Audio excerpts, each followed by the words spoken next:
Bonjour à tous, bienvenue dans ce journal de midi. Une perquisition a eu lieu ce matin à Saint-Hilaire dans le cadre d'une affaire d'importation d'ice. C'est la saisie de biens d'une des 4 personnes entendues par la brigade de recherche de la gendarmerie lundi matin.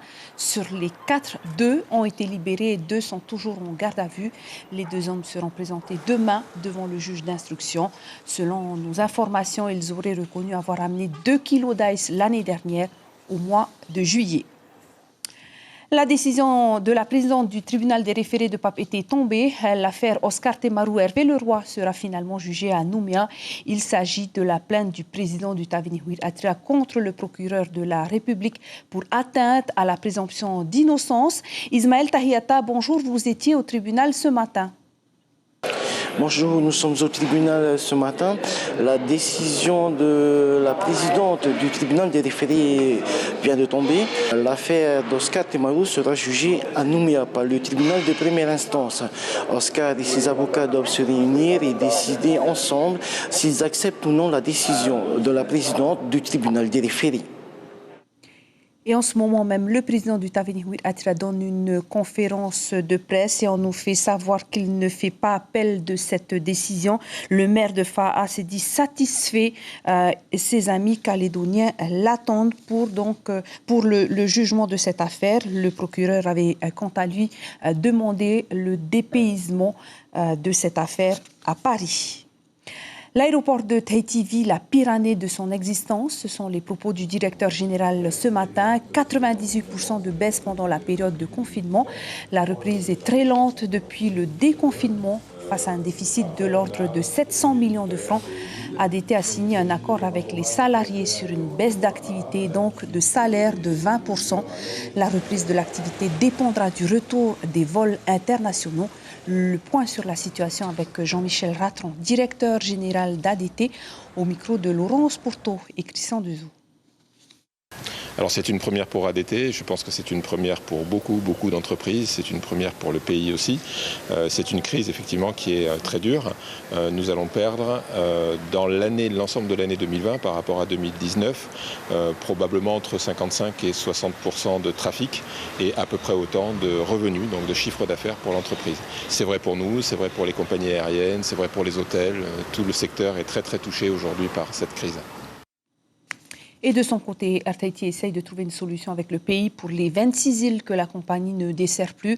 Jean-Christophe Bouissou, ministre des Transports aériens, rencontre actuellement le directeur général de la compagnie, Manaté Vaivich, et James Estol, président du conseil d'administration. Parmi les 26 îles Kaukura, avant la crise sanitaire, l'atoll était desservi 1 fois par semaine et 2 fois pendant les vacances. Mais depuis le 19 mars, plus aucun vol.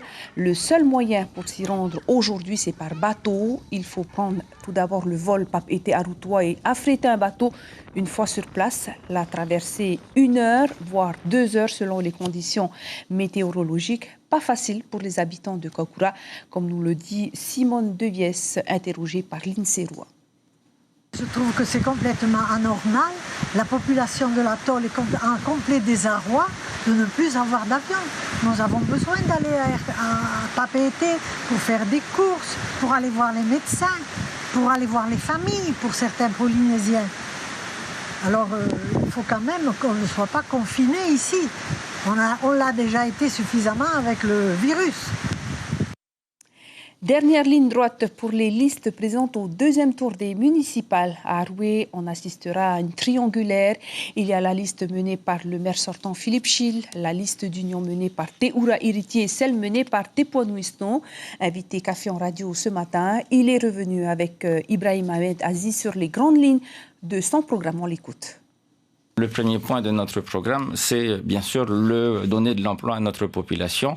Ce que l'on remarque aujourd'hui, c'est que la population de Aroué est obligée, d'abord n'a pas de travail pour beaucoup d'entre eux et sont obligés d'aller travailler ailleurs. La jeunesse de Aroué est en perdition, il faut le dire aussi, parce que malheureusement, il n'y a pas tellement d'activités. Il faut bien se dire que depuis 18 ans, la commune de Aroué n'est pas une commune où il fait bon vivre, mais plutôt une commune dortoir. C'est triste en tant qu'habitant de Aroué de voir cela. parce qu'on souhaiterait qu'elle soit plus dynamique. Elle mériterait tellement mieux. Nous avons des sites historiques et culturels qui ne sont pas du tout mis en valeur. Nous avons 3 hectares de terrain militaire qui sont aujourd'hui confiés à INSEM parce que la commune n'a pas l'intention de s'en occuper. Le maire a d'autres chats à fouetter. Lorsqu'on va le voir, il n'est jamais à la commune et on le dit qu'il est à l'Assemblée. Lorsqu'on va à l'Assemblée, on dit qu'il est à la commune. Donc en fait, on ne sait pas où il est. Mais en tout cas, il n'est pas là. Et lorsque j'ai interrogé Mme Iriti, elle m'a dit qu'elle allait également maintenir son siège au sein de l'Assemblée de la Polynésie si elle était élue maire. C'est dommage parce que je pense que Haroué mérite d'avoir un maire à plein temps. Donc, 3 listes en lice à Haroué pour ce dimanche. Voilà pour l'essentiel de l'information ce midi. Restez avec nous. L'info continue sur notre site Polynésie la Première et le rendez-vous de 19h ce soir avec Chiquita Darouzès. Si vous êtes à table, très bon appétit à tous. À tout de suite pour le VIA.